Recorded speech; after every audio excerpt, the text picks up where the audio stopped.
Marva dies, prompting a funeral ceremony on Ferrix, which Deidre Miro encourages in the hopes that Andor will attend. Vel informs Clea about Marva's death and learns of Mon Mothma's reluctant plan to marry off her daughter to secure funding through Dabo Skulden.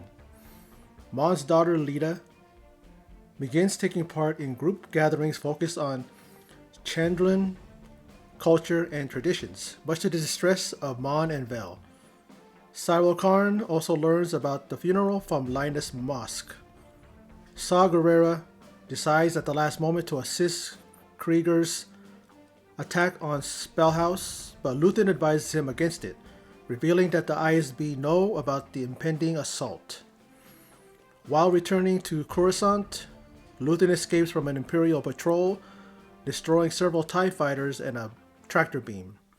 With help from Caridians Dewey and Freedy, Cassian and fellow prisoner Ruskat Melshi are able to escape from Narkina 5 and travel to Niamos to recover Cassian's belongings. After Cassian discovers that Marva has passed, Cassian and Melshi part ways, intending to publicly expose the Empire's unjust prison system. Thanks for stopping by the Surge T channel. I am Surge T, and that is the synopsis of episode 11 of season 1 of Star Wars Andor, and this episode is entitled Daughter of Ferrix. Very good episode. Enjoyed it very much. We now see where Melshi and Cassian are now. They end up back on land, and they're thinking about what to do next. The real sad thing was, of course, Cassian finding out his mother had died. We see her in the last episode. She was breathing very heavy. She was near the end, pretty much. And then when she passed away, when he found out, very emotional. You could see he was about to break down. And although it's not his birth mother, but was his adopted mother.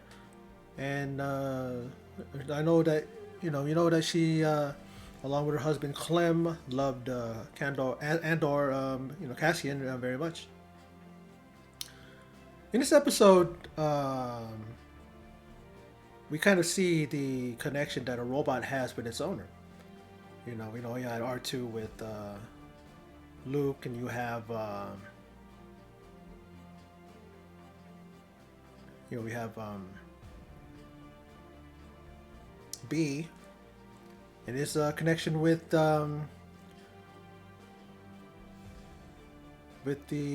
Marva.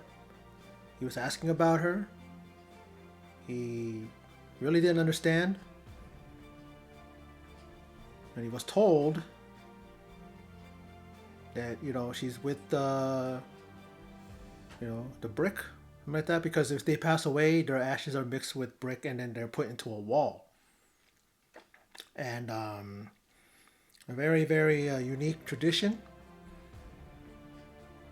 And this whole thing, when it comes to her funeral, because you gotta wait 2 days according to tradition, and Deidre Miro is like using this as a way to catch Cassian. But I'm pretty sure that despite the fact that he would like to be there, he knows that Ferrix there is, it is overrun by Imperial, sand troopers, stormtroopers, Imperial guards, everything like that. And he knows that, he's on the run pretty much. He knows. So there's no way that he's going to be there. But they're hoping, on hope. Even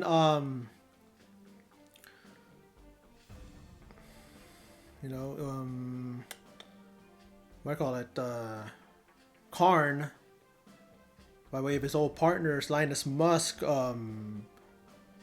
he's hoping that Cassian will be there. So even though he escaped prison, he really isn't free. He is not in the prison, but then at the same time, he kind of is still in prison. He's still on the run. He's a fugitive. So he's not only now he doesn't have to worry about that. But then again, maybe they already sent people out to try to recapture these prisoners, and then he has to deal with Deidre Miro, and then with Sawa Karn. He still doesn't want to let go of the whole thing of Cassian killing those two security guards. So he really isn't out of the woods, but at least he has a little more freedom on his side.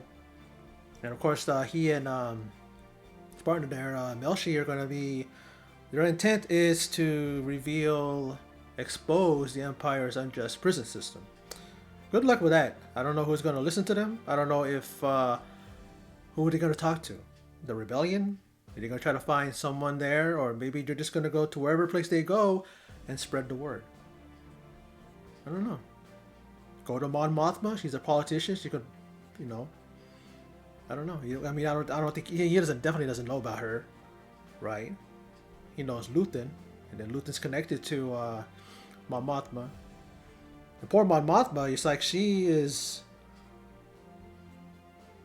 in tears when Vel confronts her, and she didn't tell her, but she knows what she has to do now. She let Vel know that she's 400,000 in debt, pretty much, and then the people are going to start, in a few days, they're going to, investigate what happened to the money. The only way that she can get that money to be able to replenish it, replace it, is through Davos Skulden. And she's in her only thing that she can do is go through what his offer was. He said, no, I don't, there's no fee. And then when she said she insisted, that pretty much was it. He's like, your daughter and my son, kind of like betrothing them together for a future wedding. And, it's something where things where it's like, they know what they're getting into. I don't know how she gets from this to the situation in Return of the Jedi. How she got from here to there. So, she kind of gets out unscathed, pretty much, but she ends up, in the fight with being with the rebellion, and and their fight against the Empire. So we have that, and then we have the meeting, pretty contentious at first, between Saw Guerrera and Luthen. I mean, he comes around, he's like, yeah, I'm down. Let's do this, let's, I'll assist Krieger, in this attack against on Spellhouse. But then Luthen's like, no, we can't do that. ISB's on this, and all this. He's trying to warn him, and then he thinks that, how the hell am I gonna agree with you? How am I gonna believe you? For all I know, you could be ISB. Maybe ISB is here. Where are they? And then he tries to frame one of Saw Guerrera's one of his guys there. And the guy's insistent, I'm not me. I'm not doing none of that. And then he's able to grab his gun and then points it on Saw Guerrera. And pretty much he wanted Saw Guerrera's undivided attention. It's the only way he felt like he was going to get his attention. And he told him pretty much, and then Saw Guerrera finally understood what he meant. Because he was intent on helping, and then all of a sudden, it's like almost like he's going back on his word, but you wanted me, you're desperate to have me, but then now you don't? Like, what's going on? And I love Luthen's escape. He had to pretend to be, a hauler or whatever you want. What was that? And he just try to get past them, these guys, and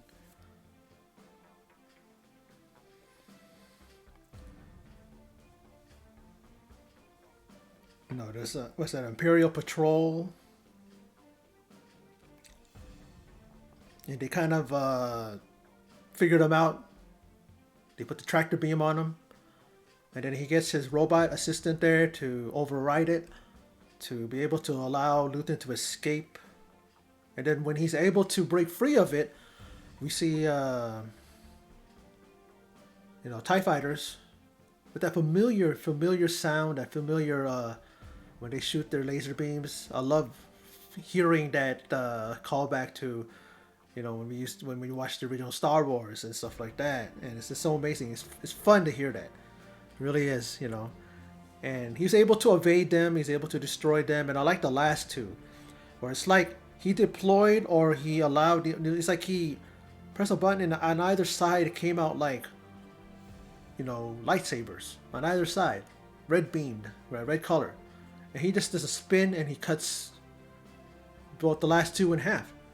I'm like, man, what an amazing, what a like cool ass way to kill somebody.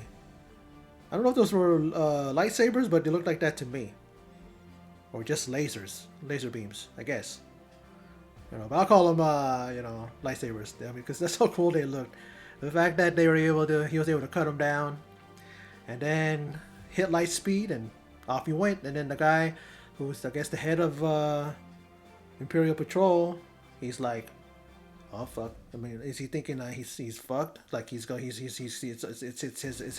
be his ass now. He's got to explain himself. Because, yeah, maybe it's nothing with the guys that got away. Luthen got away, okay.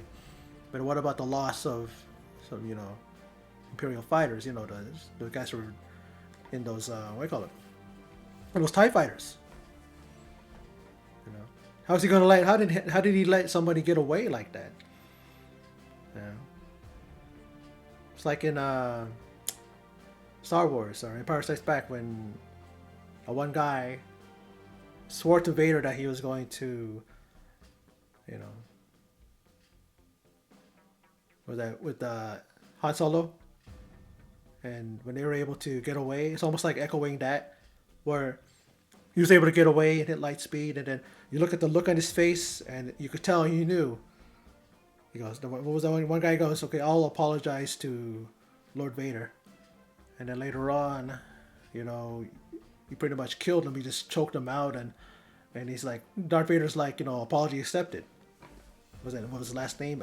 Admiral Nima. Admiral, what was it? I forget his name. Admiral Nima or Nida? Admiral Nida? I think it was Nida, right? I think so. It's been a while, It's been a while since I watched the films. Just trying to remember. Trying to jog my memory. But yeah, I like this episode very much. Like I said, I enjoy these episodes from Andor. This is episode 11, Daughter of Ferrix. It's one of those things where I always think to myself, it's a way that the what they're doing is like a good writing on their part. It's like I'm still wondering and hoping that Cassian's going to get through this. He's going to make it. And then I always think to myself, yeah, he makes it. It's like he's going to be in Rogue One. So of course he makes it, but it's one of those things where it's like when I watch Titanic, the Titanic sinks, but you're hoping that these people are going to make it. And then what happens. It's like movies that are based on reality or real, or even like with this, it's not based on reality, but we know there's history after these events. So, but then it's like the writers and the way they film it, direct, and all that stuff. It's the way it's acted, really good. It's like it makes you still believe that are they going to make it out? Is it this and that? Are they going to be okay? And then in some cases, yeah, they're going to be okay. In some cases, that how it ends. They end up dying. I mean, Cassian does end up, meeting his maker in Rogue One at the end of Rogue One.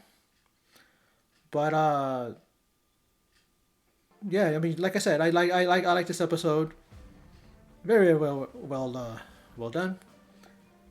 what else can I say? We're on the home stretch now. One more episode after this, and then my decision on what the next show I'll be doing my recap and thoughts on. You know, I'm gonna hate seeing the show end, the season, but there's definitely a second season coming, so there's that to look forward to. Same thing with House of the Dragon. Second season's coming for that. I am doing Wednesday now, which is I'm going to post every Wednesday. The first episode was really, really good. I enjoyed it. Jenna Ortega is she's just a wonder to behold. An amazing actress, and she really, really does. She got Wednesday down, and I enjoy it very much. I really do. But anyway, that's my video. Hopefully I talked about everything I needed to talk about. I'm just basically going off what I remember watching the episode earlier. But like I said, I enjoyed the episode, and I think Disney and Star Wars and all that, they have a really just another hit on their hands, right up there with Mandalorian and Boba Fett. Really good shows, and I can't wait for the final episode, and also when it comes back for season 2. But anyway, that's my video. So for those of you who stopped by, checked it out, I appreciate it. Thank you for your support. And in closing, as always, take care.